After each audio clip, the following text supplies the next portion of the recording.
maneira correta. Você chegou a matar gente? Não. Você foi para Cuba porque quis, na troca pelo embaixador? Porque quis, porque no México eu podia ter ido para outro país. Eu me lembro que em uma época eu e o Travassos estavam muito... Assim, imagina o vazio que às vezes nos dava, né? Da vida medíocre, da vida cinzenta, ditadura, falta de liberdade. E uma vez eu falei para o Travassos, nós dois estávamos conversando na frente da PUC, o Travassos morreu tragicamente num acidente, infelizmente em 82, no Rio de Janeiro. Era candidato a deputado federal pelo PT, tinha sido presidente da UNA, era uma figura fantástica.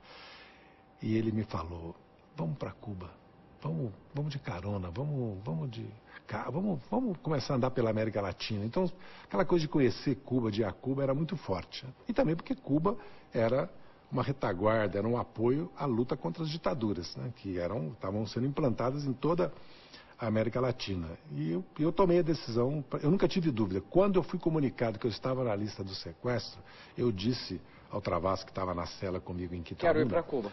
E com Ribas, que não estava na lista e ficou, e depois foi assassinado e está desaparecido até hoje no Araguaia, que era presidente da UBS, da União dos Estudantes Brasileiros, eu falei, eu vou para Cuba. E fomos para Cuba. Agora, você falou que era um baluarte contra a ditadura, né, a Cuba, mas 50 anos no poder depois, Fidel Castro é uma imagem da ditadura. Você continua fã do Mas Fidel? Cuba vai mudar. Cuba está mudando. Bom, mas hoje para mudar mais, precisa que os Estados Unidos levante o bloqueio. Eu não consigo entender por que os americanos continuam bloqueando Cuba.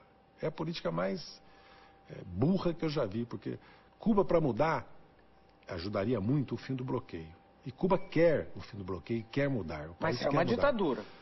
O país vive em condições especiais por causa do bloqueio, por causa da guerra constante que os Estados Unidos faz contra Cuba. Vamos dar a oportunidade de Cuba, sem a intervenção norte-americana, de escolher o seu caminho. Vou fazer uma pergunta para você. Diga. Essa é uma tentação legítima, perpetuar-se no poder? Como Não deve ele ser. faz? Não é, porque o Lula, por exemplo, recusou a história do terceiro mandato e o PT também. Mas não tem uma história de voltar daqui a uns 5 aninhos? Não acredito que o Lula esteja pensando nisso, pela minha experiência com ele. Quando eu fui eleito presidente do PT, o Lula tinha sido o único presidente do PT, né? Até o ano que eu fui eleito, que era 95, ele começou a ser presidente do PT em 82. Ele ficou um ano sem dar entrevista, sem receber lideranças, a não ser quando eu o convidava, e sem praticamente participar e ir às reuniões ou à sede do PT, me ajudando a me consolidar como presidente. Então eu acho que ele já deu demonstrações na vida toda, todas as lideranças que surgiram em torno do Lula. O Lula, ao contrário de muitos outros líderes, em torno do Lula cresce lideranças, né? Porque os outros muitas vezes não crescem nem assessor.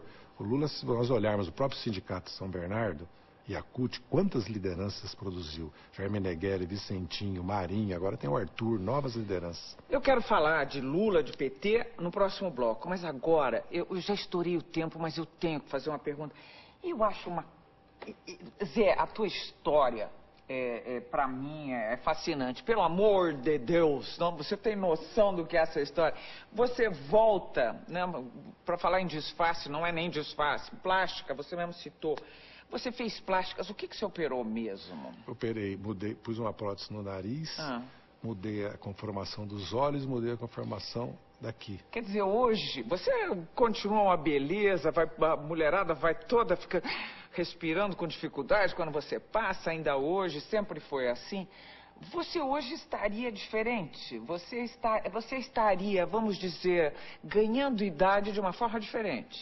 Não, a única que eu percebo, quer dizer, eu teria que olhar as fotos, tudo, mas se olhar, pedir para um cirurgião estético de analisar, a única diferença que eu noto mesmo é que essa parte minha não voltou, quer dizer, ela voltou um pouco. Você às vezes deformada. pega a sua foto e se olha no espelho ou não?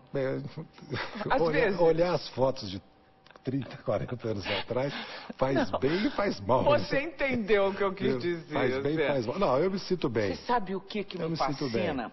Não é possível que você não tenha tido uma quebra de personalidade. Você volta, você era Carlos Henrique Gouveia de Mello, casado, nem a sua mulher sabia a verdade isso. Não sabia, mas desconfiava. Bom, mas desconfiar é uma coisa. Não sabia. Ela fez uma carta, inclusive, me defendendo, foi mais generosa comigo do que eu mereço, porque muitas vezes se começaram a levantar uma acusação que eu a teria iludido ou a teria traído, que não é verdade, né? Ela até essa carta muito bonita. Ela me defende muito porque uma novela, começaram a dizer que eu era um dos personagens da novela da Globo, e o personagem realmente tinha enganado, traído. E ela se ofendeu e mandou até pro autor da novela, que depois vive em Portugal hoje. Agora, Aguinaldo Silva. Aguinaldo Silva, que é um grande, aliás, ela é grande admirador dele. Ele é bárbaro mesmo. E não tem nenhuma razão para deixar de ser por causa disso, né? E ele... Mas, José, você vivia aos sobressaltos? Vivia, evidente que vivia clandestino, armado, numa cidade do Paraná, em 75, 76, em plena ditadura militar. O Geisel e a repressão matando os comunistas, né, entre aspas, no Paraná, porque a repressão foi muito forte no Paraná esse ano.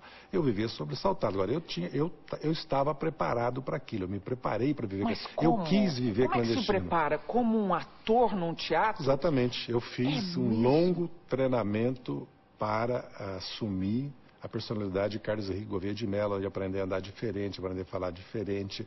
E aprendi, evidentemente, a viver clandestino. Isso é uma arte, viver clandestino, né? Você não pode simplesmente achar que você vai sobreviver. E nunca sair daquelas regras básicas. Então, eu nunca me envolvi.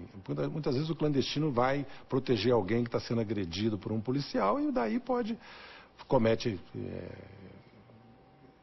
faz coisas que não deve fazer, entendeu? Entra em regiões, cidades. Eu sempre estudei as cidades antes, olhei o noticiário uma semana antes de viajar. Aí não interessa muito, mas é toda uma... Parece um pouco filme. É uma loucura. Parece um pouco filme, mas não é. É um filme. Já procuraram você para fazer um filme, não? É um filme de suspense. Mas centenas de brasileiros fizeram isso. Você hoje em dia, você que teve que desaprender a ser quem era para aprender a ser outro, hoje em dia é uma melange aí? Você é misturada as duas coisas, não? Eu sou, vamos ver, né? Eu sou mineiro, sou de Passa Quatro, sou de família, né? Sou mineirão mesmo, né? Amo Passa Quatro, eu sou paulistano, né? Sou brasileiro. Eu vim para o Brasil, eu não precisava vir. Ninguém estava me convocando, me chamando, a não ser a minha consciência. Eu não admitia que 3 generais pudessem me banir do Brasil e caçar minha nacionalidade e me proibir de voltar para minha pátria. Essa parte todos nós entendemos, eu entendo e conheço. O impulso meu de voltar era o seguinte: se eu não voltar para o Brasil e não participar dessa luta, certo? Eu nunca mais vou me perdoar. Mas eu sei, Zé, o que eu quero saber é se hoje em dia você retomou o Zé Dirceu como era ou nesse desaprendizado você misturou as coisas. Eu não sou. Se você fala igual ao que você falava antes, se você tem alguma coisa do Carlos Henrique Gouveia. Tenho muito do Carlos Henrique. Tenho meu filho, tenho a minha neta, tenho a Clara, tenho o Cruzeiro do Oeste, tenho o que eu aprendi. Tive uma alfaiataria, tive uma loja de uma boutique, Magazine do Homem, uma boutique, levei para lá Elos, Starup, Li, não tinha. Tive uma fábrica de confecção, aprendi a ser empresário, aprendi a viver como pequeno e microempresário, as dificuldades, os problemas. Vivi no Paraná, que é um estado maravilhoso. Conheci o Brasil, sabe o que eu fazia? Todo mês ia conhecer a região do Brasil, a região do Cacau, o Vale do Aço, conhecer o Pantanal, conhecer o Vale do Itajaí em Santa Catarina. Eu viajava, estudava, estudei, me dediquei a saber o que era o Brasil. Eu não fiquei lá. Além de viver a vida, mas pessoa viaja. Olha quanto eu ganhei e me conservei. Passar 5, 6 anos em Cruzeiro do Oeste, uma cidade de 25 mil habitantes, e não abrir uma loja, voltando para casa, indo ao clube, passeando com a Clara, namorando. Mas morto de medo. Não, medo sim, porque quem falar que não tem medo... Quando eu cheguei no Brasil, a primeira vez clandestino que eu vim antes, 71, 72, com plástica, armado, com documento falso. Entrei por Manaus, vindo da Colômbia, fui a São Luís, parei em Recife, fiz ponto no interior de Pernambuco, vim para São Paulo. Cada 48 horas eu recebia a notícia que tinha sido assassinado um companheiro. Você imagina o terror que eu vivia. Depois eu vivi clandestino no Brás, em São Paulo, armado. Saía todo dia, pegava ônibus. Então, quem falar que nesses momentos não tem medo, está mentindo. Medo é que não falta nessas horas, mas medo mesmo. Por exemplo, uma vez eu estava dentro do quarto da pensão que eu morava lá na Rua Cavaleiro, se não me engano, no Brás, limpando a arma, ia comer alguma coisa, e começa a chegar toda a polícia na casa. Eu falei, pronto, me descobri. Era no bar ao lado. Era uma briga, um assassinato, um esfaqueamento no bar ao lado. Imagina que eu passei de terror, não é medo não, naqueles 5, 3, não sei, 2 minutos da minha vida. O que eu passei ali? Eu quase me desmanchei de medo. Nunca mais passou medo igual? Muitas vezes, mas... Não. Agora? Não. Nessa fase não. Chegamos ao fim.